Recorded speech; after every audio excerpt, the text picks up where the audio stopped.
Good afternoon. My name is Thiago. I speak from ABNT. Let me present the team that I work first. Here with me is Gilad Vocar. He's my manager. He's the manager of our team. And with me, I'm still Vinicius and Camila are here with me too. This webinar is the result of the result of a working group under the Consumer Information Program to build a global capacity in ecolabels.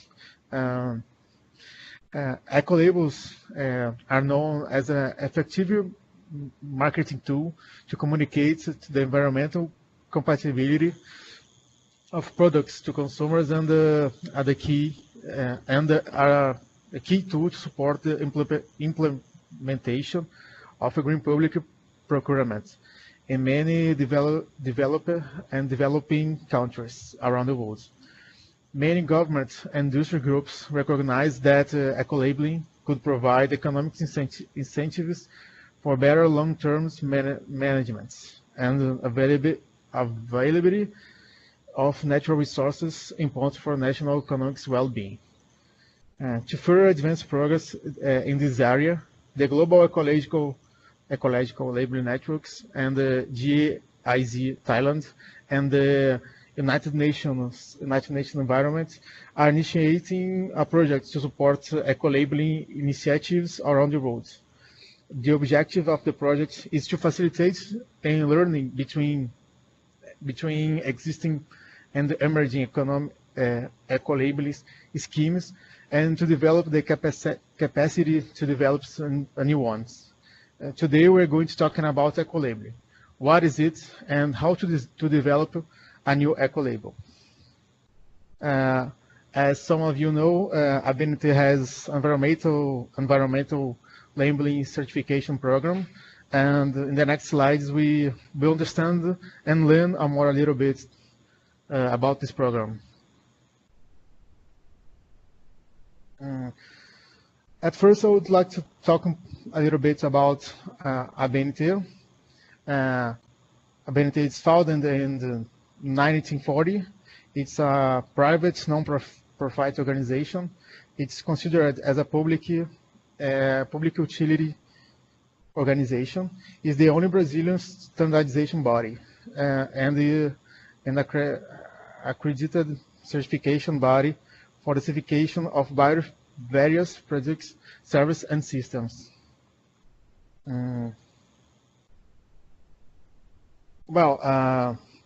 ABNT is part of GEN, the Global Ecolabelling Network. The Global Ecolabelling Network is a non-profit organization created in 1994.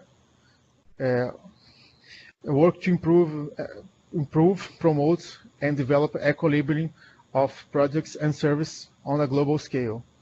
Recommends Type I labels and articulates the distinctions between Type I labels and the less heritable green labels. And it helps government officials, retailers, and consumers to understand how eco-labels can be used to develop and improve sustainable procurement. ABNT is the only full member of GEN in Latin America. At the slide, you can see our members are on the road, and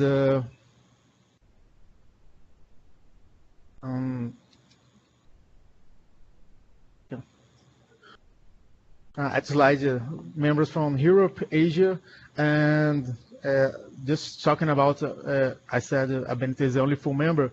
Colombia is here, but Colombia has become an associate member. If only one audit remaining to become a full member. We had 28 members, but 25 are full members and 3 associate members from countries around the world. GEN members undergo a peer review process. It's a process that evaluates members as a basis for mutual trust, after which they can have information on standards specification that will include the common database of internationally accepted criteria. GEN International coordinates ecolabeling system, known as Genesis, is designed to help to develop new programs, address and level concerns about trade barriers, make international certification more economical, facilitate certification of certified products and on another sites, and facilitate the export of products with environmental certification.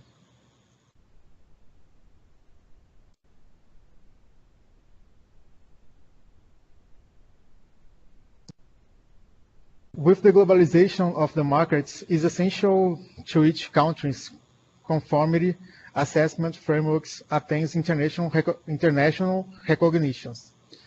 The mutual recognition agreement is a cooperation agreement between two or more parties with respect to specific activities.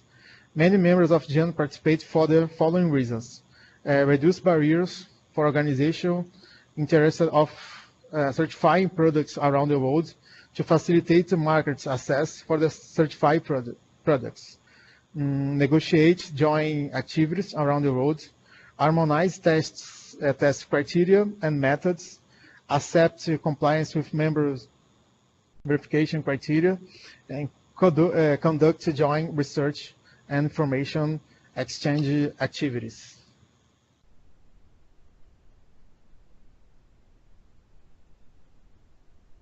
GEN members are leaders in ecolabeling markets. GEN members often offer ecolabels that are relevant and global, as illustrated by the following statistics.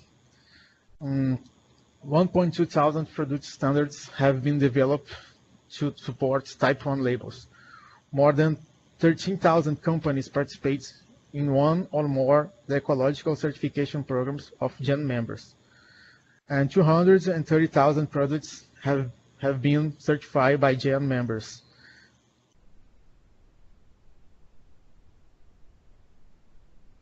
GEN and its members can help guide or move forward.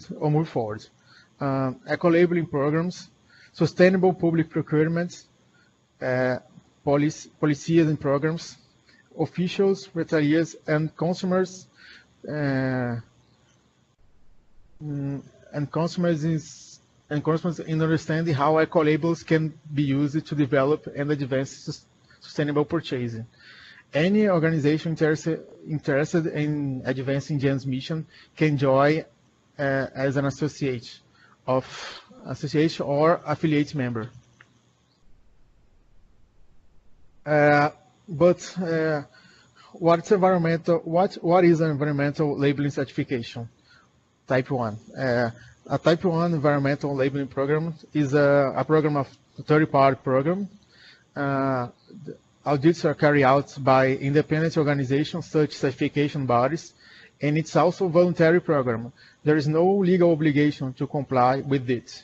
And finally, it's a program based on multiple criteria, such as water consumption, energy consumption, or generation of waste, among others.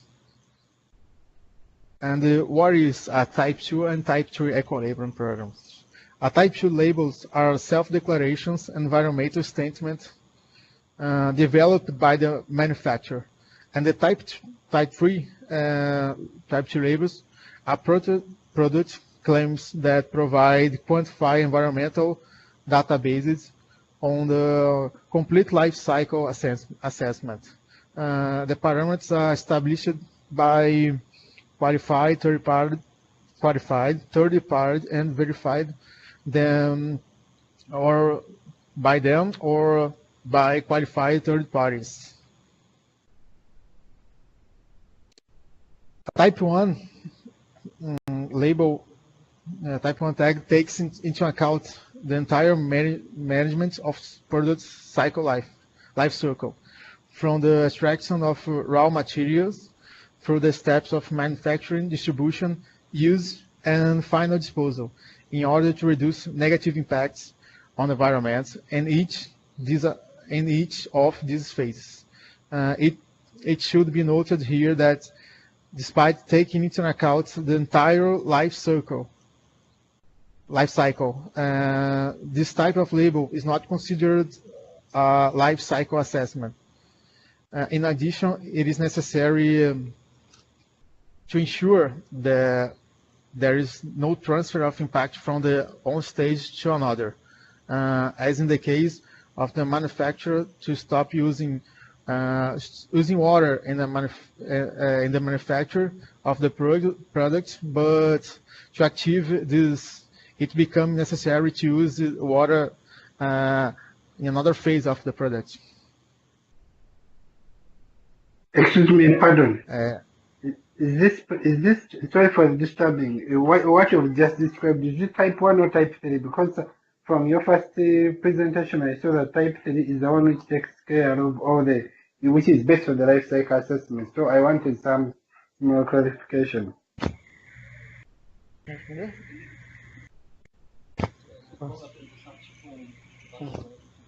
The presentation is about the type 1. It's type 1. Yeah. Not type 3. No, not type 3. Okay, it's type 1. Thank you. But which technical standards can help? ISO 1420 sets the general principles for the environmental labels and declarations, such as the principle, the procedures and requirements should not be applied with the intent or effect of creating obstacles to international trade. The 1425 is another technical procedure to standards that may help. That establishes the procedures for development of type 1 environmental labeling programs, and also establishes certification procedures for labeling.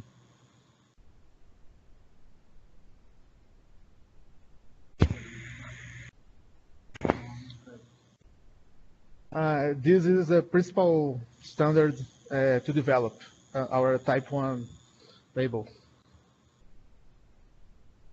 The certification procedures for concession and requirements that must be met to obtain the label. The development of these criteria is initiated by strategic agency decisions or by requests from the industry. Initially, the product categories selection is made. In case of existing category, the adequacy of the already developed procedure may suffice. In case of a new category, a search is carried out to verify if another country is already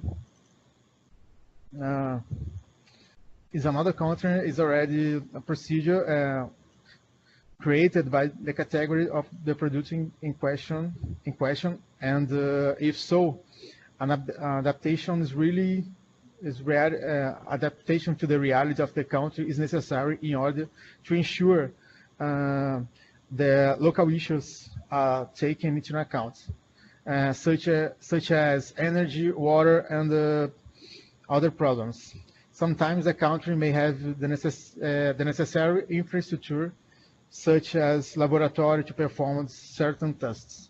That's why the importance of the adequacy.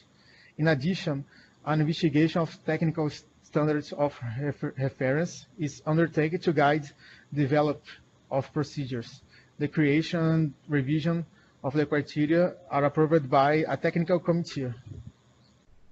Well, as you can see there, our technical committee are made by community, scientific, public sector, and productive sector As you can see, university, labs, government, customers association, and regulatory entities.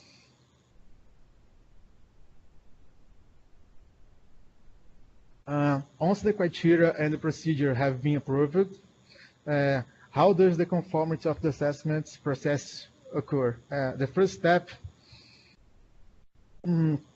consists of the documentary analysis through the sending of declarations, license, and certificates, among other documents.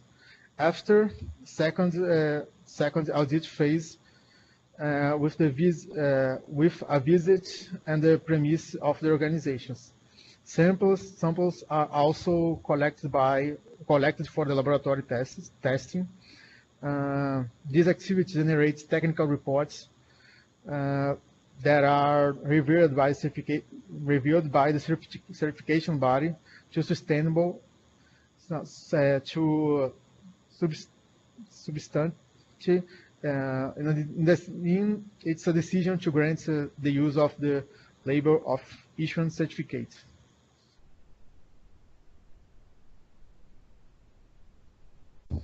ABNT environmental labeling program also has a national recognition through the accreditation of the metro.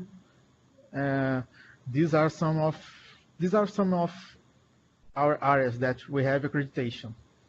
Repair tires, offset chairs, steel for construction, personal hygiene products, disinfectants for industrial use, antiseptic instant hand deodorizer, office furniture, floor coverings, wood panels, road demarcation system, computers, and notebooks. Here we can see ecolabels of some of products of service, such as cleaning products and service, furniture and steel products for building. That's score points, so that green building can get a better score and reach a higher lead level. This is more example for more eco-labeling products. As you can see, the Brazilian Sugarloaf Mountain or Pão de Açúcar, and the coffee.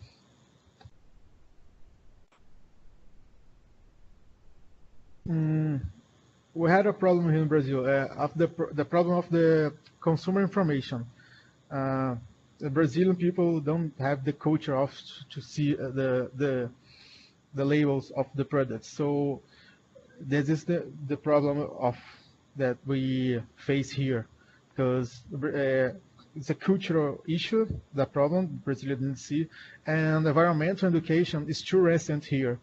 So by 5-10 years from now.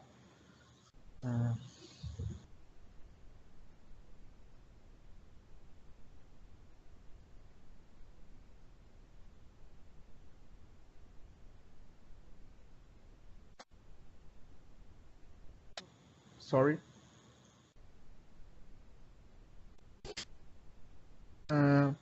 Although it's the region, we still have difficulties to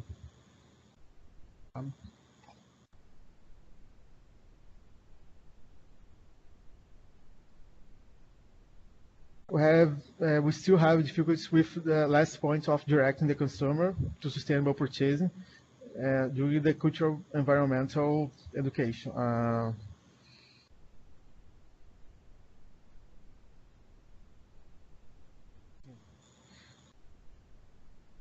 Since 1970, we have consumers more resources than we can sustainable provide.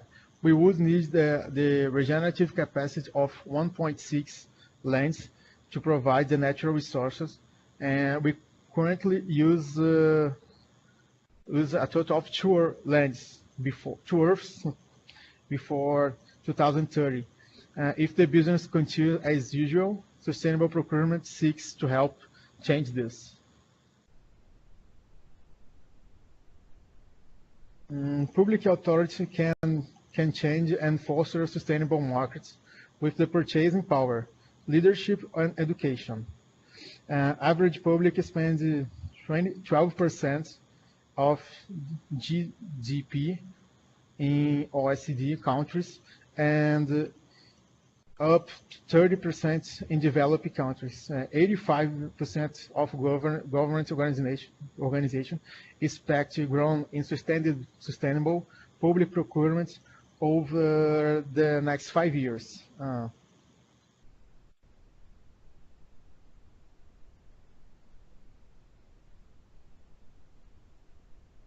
The 10-year framework program for sustainable products and sustainable standards on a sustainable public procurement is a global multi-stakeholder platform that supports the implementation of the sustainable public procurement worldwide.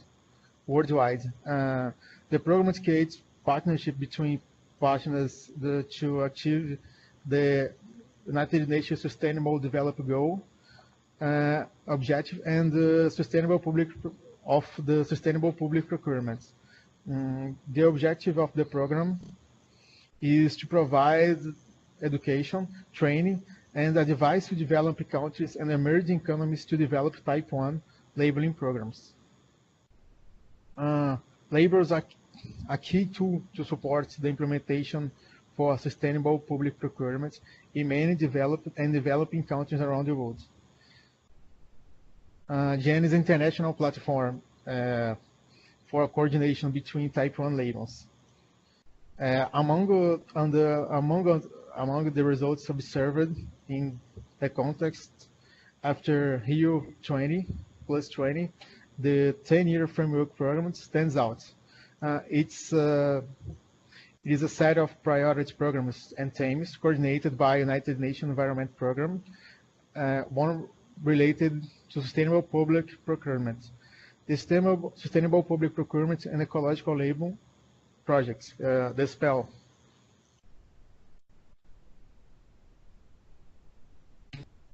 Sustainable public procurement, SCP, has gained even a greater importance after the establishment of the Sustainable Development Objective in 2015. With respect to the odds goal 20, which says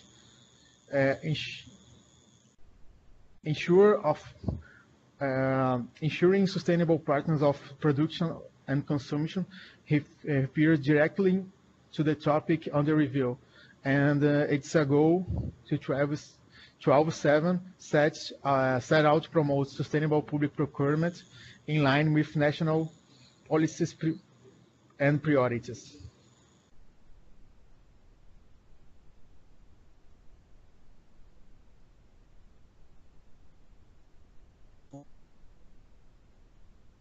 How can public procurement be sustainable? Sustainable public procurement is an effort of public authority to acquire sustainable goods and services with the intention of balancing economic, social, and environmental concerns to reduce negative impacts for present and future generations. As a Norway former PM and director, Prime Minister of Norway said it's vital to promote sustainable public purchasing as a catalyst for moving to reorient and unsustainable production and consumption models.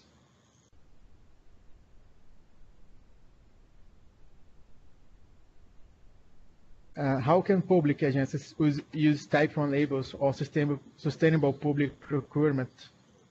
And how can public agencies use Type I labels on a sustainable public procurement? Type I tags can be used as a voluntary guidelines and developing mandatory product lists as a reference tool for the creation of criteria for acquire products and verify that the product's declaration meet the purchasing criteria.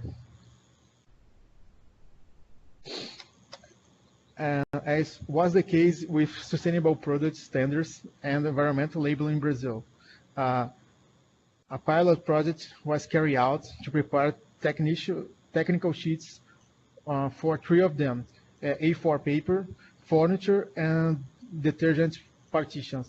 This card uses Type I labels as a reference tool to formulate their own criteria for the product.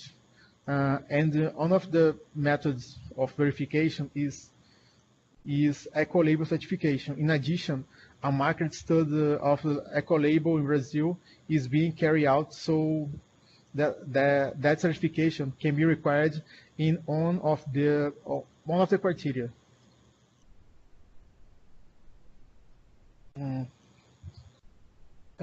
Type I labels have the highest environmental standards. Then companies are market leaders of partners with public buyers. More and more governments and organizations expect to grow in sustainable procurement.